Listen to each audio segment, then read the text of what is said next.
Good afternoon, Year 4. So we are continuing with our living things and their habitats topic today. And by the end of the lesson, your book will look something like this. So our focus today is classifying animals dependent upon their features.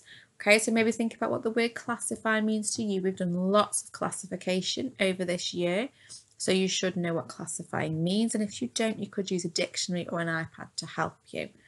And we're looking at an animal's features. Our key vocab is herbivore, omnivore, carnivore, mammal, bird, reptile, amphibian, fish, nutrients, classify, and animal.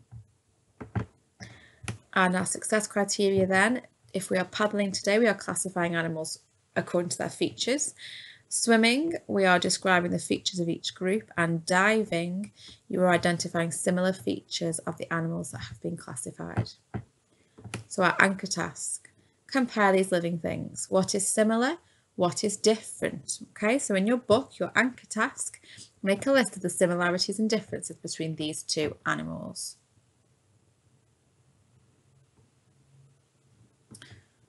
Okay then, moving on. So when we group animals, we can group them into 5 different groups: fish, amphibians, birds, reptiles, and mammals. Okay, and can you name any animals that will be part of this group? So for example, a goldfish would clearly be in the fish topic, or a pigeon would be a bird. So have a think about what you know already. Okay then, so fish. Fish live in water and they have gills, scales and fins on their body. There are lots of different types of fish, large and small. Can you name any other animals in this group? So we've got a clownfish like Nemo. We've got sharks, which everybody knows is one of my favourite animals. And we've got a salmon, which is a kind of fish. Mammals. People are mammals, so are dogs, cats, horses, elephants and kangaroos. What makes all these animals mammals? Milk.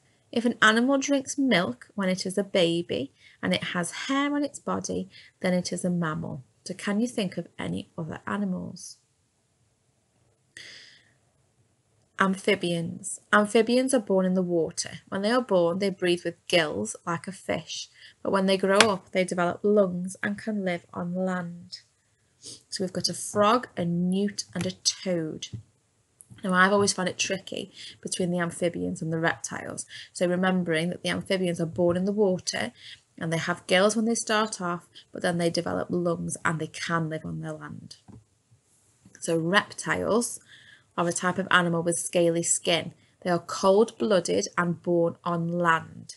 Snakes, lizards, crocodiles, alligators and turtles all belong to the reptile class. Then we've got birds. Birds are animals that have feathers and are born out of hard-shelled eggs. Some people think that if an animal has wings, then it must be a bird. Bats and flies have wings, but they are not birds. So what makes an animal a bird? Feathers. All birds have feathers, and birds are the only animals that do. So we have a pigeon, an eagle, and a seagull. So now we've learned all of this, I want you to have 5 subtitles in your book: amphibians, reptiles, birds, mammals and fish. And you have some sentences here that I want you to sort under the right heading. So if you think that a bird has gills, scales and fins, then you would write under your subtitle birds this sentence here. If you think that a fish is an animal that drinks milk as a baby, then you'd write this sentence under the right subheading. Okay, so you've got 10 sentences and 5 subtitles, and you are sorting the sentences under the right heading. So off you go.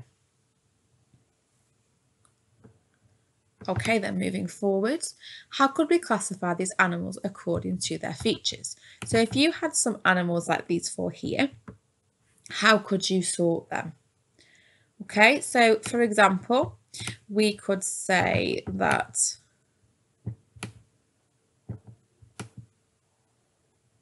these 3 animals all live on land and run, and a toucan doesn't, it flies or it lives in the trees. Okay, we could try something else. We could say that a gazelle has horns, antlers, but a rabbit, oh dear, what have I done there? Ostrich and toucan don't. Okay, so how could you classify these animals?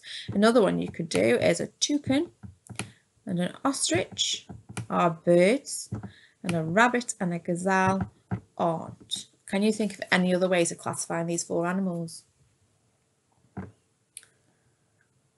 Okay, so this is your task now. You are going to classify animals into 2 categories. So you've got a group of animals on the website that I want you to classify into different categories, okay? So you can have more than 2 categories if you choose. You can have you can focus more on their diet than what kind of animal they are, but I want to see you classify the animals into different categories and show me how you classify. Okay, how many different ways can you sort the animals? Can you use more than 2 groups? And remember to take photos of what you've done, or if you're doing it in your book, then and you haven't got a printer, you could just write the names of the animals. Okay, then moving on, nutrition. Animals can also be grouped on their nutrition. Nutrition is when we eat food, which we looked at last week when we looked at Mrs. Gren. Food gives us energy.